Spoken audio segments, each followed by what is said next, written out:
கோபியும் கோபியோட ஃப்ரெண்டும் ரெஸ்டாரண்ட்ல உட்காந்து பேசிட்டு இருக்காங்க. அப்போ கோபி ஆபீஸை மூடின விஷயம் வீட்டில் எல்லாருக்கும் தெரிஞ்சு போச்சு, வீட்டில் எல்லாரும் கஷ்டப்படுறாங்க அப்படின்னு சொல்லிட்டு இருக்காரு. அதுக்கு கோபியோட ஃப்ரெண்டு கண்டிப்பா நீ முன்னேறுவ, இன்னொரு பிசினஸ் ஆரம்பிச்சு நல்லா வருவ அப்படின்னு சொல்லிட்டு அவருக்கு ஆறுதல் சொல்றாரு. அதுக்கு கோபி இந்த பாக்கியா ரொம்ப ஓவரா பேசிட்டா, அதனால அவளுக்காச்சும் நான் முன்னேறி காட்டணும் அப்படின்னு சொல்றாரு. பேசிட்டு இருக்கக்குள்ளே கோபியோட ஃப்ரெண்டுக்கு ஃபோன் வருது. அதுல அவர் கசின் ஸ்கூல் ஆரம்பிக்க போறதாகவும் அதுக்கு மினிஸ்டர் தலைமை தாங்கணும் அப்படின்னு சொல்லிட்டு கேட்டுட்டு இருக்காரு.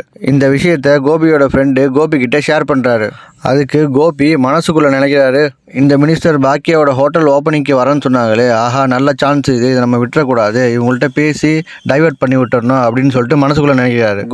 கோபியோட ஃப்ரெண்டு கிட்ட நீ ஒன்றும் கவலைப்படாத, எனக்கு எல்லாரையுமே தெரியும் மினிஸ்டர் ஆஃபீஸில் அப்படின்னு சொல்லிட்டு கோபியோட ஃப்ரெண்டை கூப்பிட்டுக்கிட்டு மினிஸ்டர் ஆஃபீஸ்க்கு போறாரு. போயிட்டு பிஏவை போய் பார்க்குறாரு. பிஏ கிட்ட 17ஆம் தேதி மினிஸ்டர் ஸ்கூல் ஃபங்க்ஷனுக்கு வரணும் அப்படின்னு சொல்லிட்டு கேட்குறாரு. கேட்ட உடனே பிஏ இல்லைங்க, அந்த டேட்டில் இன்னொரு ஃபங்க்ஷன் இருக்கு மேடம்க்கு, வர முடியாது அப்படின்னு சொல்லிடுறாரு. சொன்ன உடனே பிஏ கிட்ட உங்களுக்கு பேமெண்ட் எதனாச்சும் வேணும்னாலும் நான் தரேன் அப்படின்னு சொல்லிடுறாரு. சொன்ன உடனே பிஏ சரிங்க நான் யோசிச்சு கண்டிப்பா மேடம் அன்னைக்கு அங்கே வர சொல்லிடுறேன் அப்படின்னு சொல்லிடுறாரு. இதை சொன்ன உடனே கோபிக்கு செமையான ஹாப்பி ஆயிடுது. கோபியும் அவரோட ஃப்ரெண்டும் அங்கிருந்து போயிடுறாங்க. இங்க கோபி வீட்டுக்கு வராரு. வீட்டுக்கு வரக்குள்ள எல்லாரும் உட்காந்து பத்திரிகையை பார்த்து பேசிட்டு இருக்காங்க.